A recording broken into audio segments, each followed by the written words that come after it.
dying, but I want to. Recent controversy has risen whether or not physician-assisted suicide should be legalized. For those of you who may not know, physician-assisted suicide is when somebody who is terminally ill reaches out to a physician and asks them to help them die. Today, I'm here to convince you that physician-assisted suicide should be legalized. The first reason I think that physician-assisted suicide should be legalized is because the Hippocratic Oath is no longer valid. The second reason I believe that physician-assisted suicide should be legalized is because there are safeguards in order to prevent those who are terminally ill and don't want to go through with physician-assisted suicide don't have to.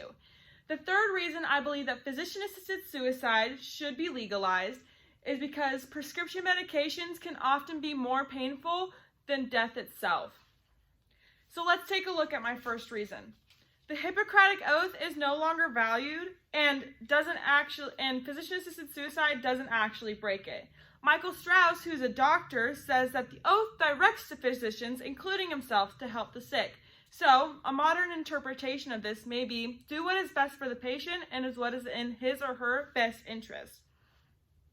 Also, another doctor, Emily Rapoli, who is a writer for the Becker's Hospital Review, which is ranked top 50,000 out of 1 million hospital review websites, says that younger physicians have less faith in the Hippocratic Oath because it was written so long ago. So they kind of write their own terms for it. So let's take a look at my second reason, which is the safeguards. The patients must go through a multi-step process in order to even be considered for physician-assisted suicide. In all states, the process for physician-assisted suicide, where it is legal, are the same. And according to the Death with Dignity Act's webpage, a nonprofit that specializes in physician-assisted suicide, the steps include a mental examination, 2 waiting periods. One is after your written request, and the other is after your oral request, and they are both a time period of 15 days. Some of the requirements also include you have to be 6 months. You have to have 6 months left to live with a terminally ill disease. You also must be over the age of 18, and you also have to have a mental examination. Physicians can sense when something isn't right with a person, and they have the ability to send them to multiple mental evaluations to make sure they are stable enough to make these decisions for themselves. So that is one of the reasons I believe that physician-assisted suicide should be legalized.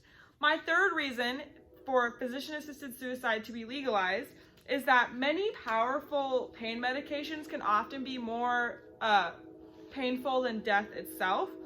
Some of the most powerful that are used for cancer, which is one out of many terminally ill diseases, are morphine, oxycodone, and hydromorphone. And some of these side effects that all 3 of these include are nausea, vomiting, loss of appetite, seizures, hallucinations, changes in heartbeat, and more.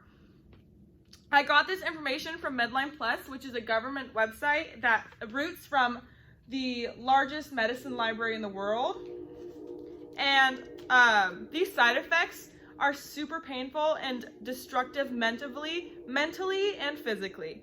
The pain a patient may receive from these are going to be more painful than the peace and wellness that comes with physician-assisted suicide. Taking these extremely heavy medications may help in the short run with pain, but in the long run, they're also very deadly. So some of my opposing arguments relay back to the topics I just brought up. So the Hippocratic Oath, some arguments are that the physician-assisted suicide is breaking the Hippocratic Oath that says do no harm. But in reality, a lot of doctors and a lot of physicians no longer follow that because they want to do what is right for the patient. A second opposing argument is to the safeguards. A lot of people say that the safeguards aren't there.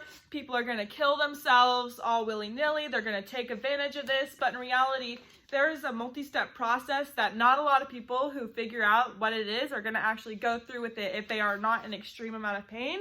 And they're not even allowed to if they're not terminally ill. And the third one is about the prescribed medications.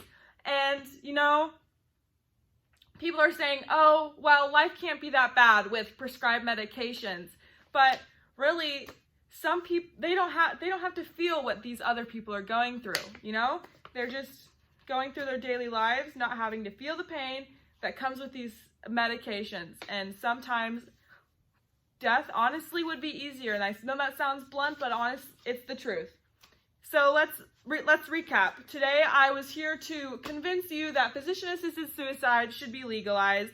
My first point was that the Hippocratic Oath is no longer valid.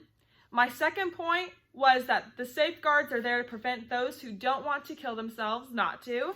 And my third reason was that pain medications are often more painful than physician-assisted suicide itself. So my call to action would be to vote on your pamphlets, vote on anything. This generation has the ability to make whatever laws they want within reason. So I encourage you all to vote.